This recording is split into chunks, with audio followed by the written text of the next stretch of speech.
تفسیر کبیر میں ان آیات کے ذیل میں فخر رازی نے لکھا ہے کہ امام ابو حنیفہ کے نزدیک کفار کو جواب دینے کے لیے اور کفار کے شر اور کفر کو روکنے کے لیے سحر سیکھنا یہ فرض کفایہ ہے یا واجب کفایہ ہے۔ یہ مسئلہ مجھ کو اپنے مذہب کی کتابوں میں نہ مل سکا،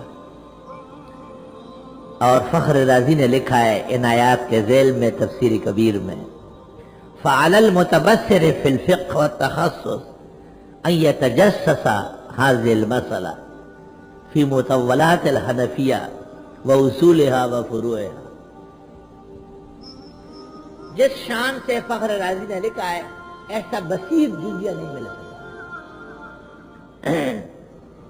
فقہ دو ہے، ایک چھوٹی فقہ ہے، ایک بڑی فقہ ہے۔ بڑی فقہ ہدایت سے شروع ہو رہا ہے اور اوپر کی طرف جا رہا ہے، اور اس سے نیچے جتنا ہے یہ چھوٹی فقہ ہے۔ چھوٹی اور بڑی میں بہت بڑا فاصلہ ہے۔ جیسے تعزیر بالمال چھوٹی فقہ میں منع ہے، بڑی فقہ میں ثابت ہے اور درست ہے۔ تحقیق المقال فی اثبات تعزیر بالمال، طالب علموں سے وظیفہ کاٹنا، کسی کو نماز میں سستی کرتے ہوئے دیکھ کے مالی جرمانہ لینا، کوئی شخص بیوی کے ساتھ ظلم و زیادتی کر لے، اس کی تنخواہ، اس کی نوکری سلب کرانا، یہ بڑی فقہ کے مطابق جائز ہے۔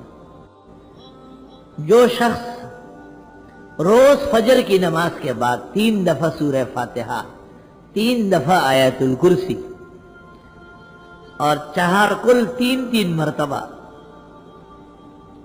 اور اخیر میں درود ابراہیمی 3 مرتبہ پڑھے اور دائیں ہاتھ پر دم کر کے سر کی چوٹی سے پورے جسم تک ہاتھ پہنچانے کی کوشش کرے جہاں تک پہنچانا چاہیے، اللہ اس کی نسل و اولاد پر بھی سحر نہیں ہونے دے گا۔ نہایت مؤثر عمل ہے، سب کو اجازت ہے۔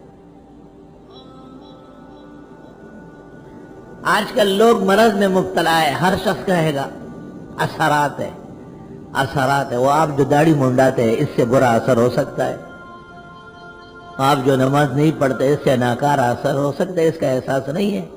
نہیں، کسی نے اس کو کہہ دیا قمیص ناپی اس کی تو اس کی قمیص چھوٹی نکلی، یہ طریقہ ہے، ٹرپ بازی کا طریقہ ہے، لوگوں کو شک شبہ میں ڈالنے کا۔